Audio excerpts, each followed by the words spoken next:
Yale Divinity School, we are really glad to have everybody who's here in the room and people who are joining us remotely for this conversation about policy that impacts all of our communities, and especially policy that addresses poverty and inequality in this country.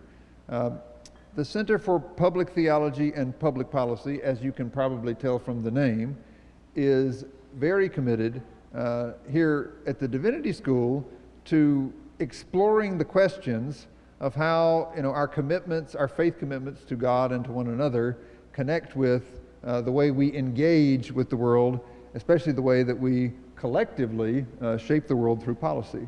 And we have been, for the past 2 years here, cultivating conversations where people who do research and who practice in fields related to public life, what's being learned about policy in those spaces, but also what theologians and biblical scholars are drawing from the text and from conversations in our faith communities about our moral obligations. And putting those in conversation with one another is really important to what we're trying to do. So it's really the desire of this conversation today to kind of start that conversation up here and to bring you all into it. And Reverend William Barber, our founding director, was scheduled to be here and to host this conversation. Unfortunately, he is sick today and has been ordered to bed rest by his doctor, and so he's following those orders, and we're going to do our best to keep this conversation going and to honor what he had hoped for this to be. So I am here in his stead, certainly not filling in or replacing him, but I'll do my best. Which I'd like to start by introducing the people who are going to start our conversation. And I'll introduce all three and then invite you to come up and take your seats. So we have with us today Alan Curtis, my apologies. Alan Curtis from the Eisenhower Foundation, who is going to introduce an important policy project that's been going on for decades now as really an extension of the work that was done with the original Kerner Commission. And so he'll share more about that. But there is a recent update of the consistent reporting they've been doing on the best research about policy across many areas that impact inequality, and it's called Creating Justice. So in many ways, we're going to kind of center our conversation around what is in this most recent report, which he'll tell us about, called Creating Justice. We also are delighted to have our colleague from the law school, Elizabeth Hinton, who is here, and who is an expert on how various forces responded to the policy proposals of the Kerner Commission and what that led to in the immediate decade or so after that. She's written whole books on this, but she will distill all of it and help us to kind of bring it into conversation with this today. And we're also delighted to have our colleague from, if you haven't been over to the center, we're just next door in this building, and share that space with the Center for Faith and Culture, which Miroslav Wolf directs.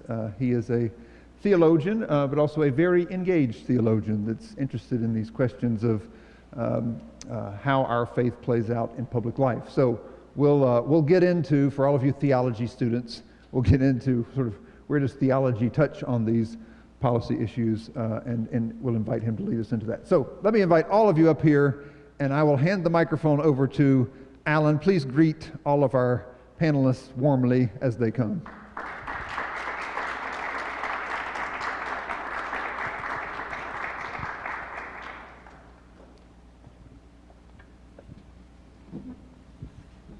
There you go. I think you're live there, so. Good afternoon. I have the boring part. I'm going to give you a prepared talk. The best part will come afterwards when we have the informal back and forth. Well, you're going to give us something to talk about, so thank you.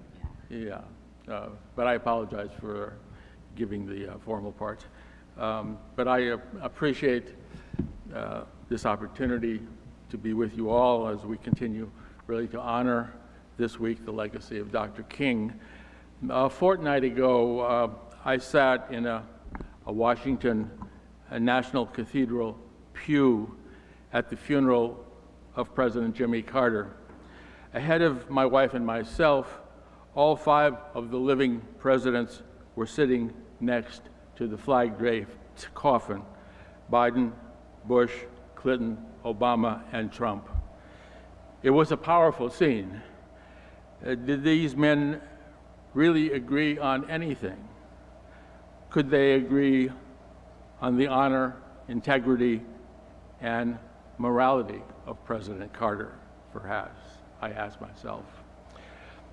Honor, integrity, and morality, these are themes integral to this afternoon's forum, and I wish really to deeply thank Jonathan and Bishop Barber for organizing it. Thank you as well to Professor Hinton, Professor Wolf for presenting, and for Elizabeth for the work she's already done with us on this project and for her inspiration in the field. My role today then is to briefly overview creating justice in a multiracial democracy, which is the name of our new update of the 1968 Kerner Commission, which was, the book was just published by Columbia Teachers College Press. In response to the disturbances in over 150 cities in the 1960s, President Lyndon Johnson formed the National Advisory Commission on Civil Disorders, the Kerner Commission, which was chaired by the governor of Illinois, Otto Kerner. Most of those commissioners were privileged white men, yet the commission warned in 1968 that America was heading towards, quote, 2 societies, black and white, separate and unequal. And the commission warned against white racism. The commission concluded, it is time to make good the promises of American democracy to all citizens, urban and rural, black and white, Spanish surname, American Indian, and every minority group, unquote. It still is time, of course, and we are very aware of how Dr. King and Senator Robert Kennedy endorsed the Kerner Commission in 1968, and then they both were assassinated in that terrible year. In our new Creating Justice update, we return to Kerner priorities, and we're focused on the long run. We offer a baseline against which to measure progress or lack of progress over the years to come, and especially over the next 4 years. We will hold the federal government accountable for reducing economic inequality, poverty, and racial injustice over those 4 years. We will communicate common sense feedback from Americans at the grassroots. We will be mindful of how the system is increasingly dominated by billionaires. The Kerner Commission concluded in 1968 that we know a great deal about what works to reduce economic inequality, poverty, and racial injustice in poor and working class neighborhoods. Based on decades of evaluation since, we know much more today about what works. Yet the 2024 presidential campaign did not thoughtfully debate what works and what doesn't work. As editor of Creating Justice, let me share with you just a few examples of failure to discuss these things in the 2024 election. Campaign dialogue and media coverage spent little time in 2024 on how federal, state, and local policies need to be based on facts, science, and evidence, not on supposition, denial, misinformation, and disinformation. Yet perhaps the most urgent moral issue of our time is getting a firm hold on what is true and what is false. Truth remains truth. Lies remain lies. Without access to the truth, we cannot make wise decisions in our public life. I say this, of course, as Facebook and X have dismantled fact-checking. What about the other 2024 campaign failures? A few examples. The 1968 Kerner Commission gave first priority to wise decisions on economic policy. By contrast, why was there such a failure in the 2024 campaign to communicate how poor, working class, and middle class Americans have been exploited by the rich, the privileged, and corporations, especially since the 1980s? Insufficient media attention was given to the dramatic reductions in taxes paid by the richest Americans and corporations since the Eisenhower administration in the 50s, and to the massive increase in wealth inequality and income inequality that has since resulted. The tax rate for the 400 richest Americans now is lower than the tax rate for the bottom half of American income earners. It's lower. Why wasn't that adequately debated in 2024, especially in light of how public opinion polls have shown that poor working class and middle class citizens are deeply concerned about inequality? We now have a tech industrial complex that matches the military industrial complex. We now have a new Gilded Age oligarchy with mind-numbing conflicts of interest. The 2024 campaign and its media coverage did not sufficiently debate the failure of trickle-down economics. The myth of trickle-down market fundamentalism has been called zombie economics by Nobel Prize winners because tax breaks for the rich and corporations keep coming back to life again and again in spite of their evidence-based past failures. As a result of the 2024 election, zombie economic policy now is exploding still again, disproportionately punishing the working class, low-income people, and the middle class. Fortunately, in recent years, a new economic mindset has been evolving. It is bubble up, not trickle down. It gives priority to low-income, working class, and middle-class families. It is designed to bring manufacturing jobs back to America. It is woven into new industrial and new antitrust policy. And there is some bipartisan support, yet why wasn't there genuine debate during the election campaign over how bubble up has worked and trickle down has failed? And why isn't there any debate today? The 1968 Kerner Commission gave equally high priority to education policy, yet the 2024 campaign and its media coverage had little to say about how K-12 school segregation has increased since Kerner. It's increased. Reading and math achievement gaps between whites and people of color have increased. Absenteeism in the school-to-prison pipeline has grown, and school vouchers have failed based on careful evaluations. There was almost no 2024 campaign dialogue on reauthorizing federal support for proven grassroots mentoring and tutoring to close the school achievement gap. No attention to reauthorizing the child tax credit legislation that reduced poverty by half during the pandemic, but then shamefully was not reorganized. There was no attention paid to scaling up the early education and community school programs that have been rigorously evaluated as successful. No attention to reversing the national teacher shortage, which grew worse during the pandemic, and no attention paid to reforming K-12 school financing based on the life status of students rather than on local property taxes. Beyond the need for wise economic and education policy that creates justice, why did the 2024 campaign not debate police reform, mass incarceration, the prison industrial complex, and gun control? Why did the 2024 campaign not debate the record surge in homelessness, nationally to almost 20%. Why did the 2024 campaign not acknowledge how poor people in America can expect to die 12 years sooner than rich people?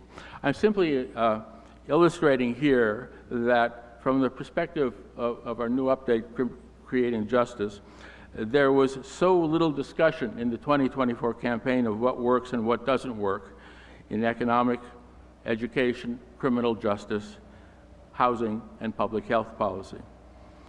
Accordingly, in our criminal justice update, we lay out successful and unsuccessful policy in each of these domains. Yet identifying what works is not enough. The 1968 Kerner Commission warned that to legislate, fund, and implement what works at a scale equal to the dimensions of the problem, we need new political will in America. New political will. Sadly, today, we still need new will. What then are some of the strategies to create new will that we suggest in Creating Justice? We need to strengthen the democracy of voting. On balance, electoral democracy was better defended in 2024 than in 2020. But we need to be extremely vigilant now. Billionaire-backed advocacy groups continue to lobby hard for new state-level legislation designed to block voter turnout. We need to build on the grassroots evidence and experience of political strategist Annette Schenker-Osorio. In Creating Justice, Annette shows how messaging to voters in local campaigns for office can be successful at integrating both issues of class and issues of race. Such messaging can reinforce Kerner priorities. That messaging needs to better utilize how majorities of Americans across classes and races believe the privileged and corporations should pay more taxes and support child tax credits, preschool for all children, paid family leave, women's reproductive rights, expansion of labor unions, and a $15 federal minimum wage. These are all Creating Justice and Kerner priorities. As Bishop Barber and Jonathan have shared with us in their important new book, White Poverty, the creation of new will requires mass mobilization of the poor and near poor in elections. The mobilization needs to be around issues the poor and the near poor support, like higher wages, better schools, effective gun control, and police reform. We need to recognize that the poverty rate is higher for blacks than for whites, but the number of people in poverty is higher for whites than for blacks. So there is potential, perhaps, for alliance. We need to build on the recent YouGov survey that shows working-class Americans are supportive of many Kerner and Creating Justice priorities. And we need to reinforce how the economic justice movement created by Dr. King and continued by Bishop Barber identifies common ground between people of color and whites. Better mobilizing these and related constituencies to create new will means not just persuading people to vote, it also means better motivating more Creating Justice and Kerner supportive citizens to run for office. Here the model for the future is reorganization of the progressive leadership pipelines formed by the late and great Senator Paul Wellstone through his nonprofit organization, Wellstone Action. We need to train. We need to create a new Department of Democracy, as advocated by Black Voters Matter co-founder LaTosha Brown in Creating Justice. The mission of the Department of Democracy should include significantly reducing misinformation and disinformation in our democratic dialogue. One model we need to follow is Finland, which has successfully implemented K-12 evidence-based curricula to teach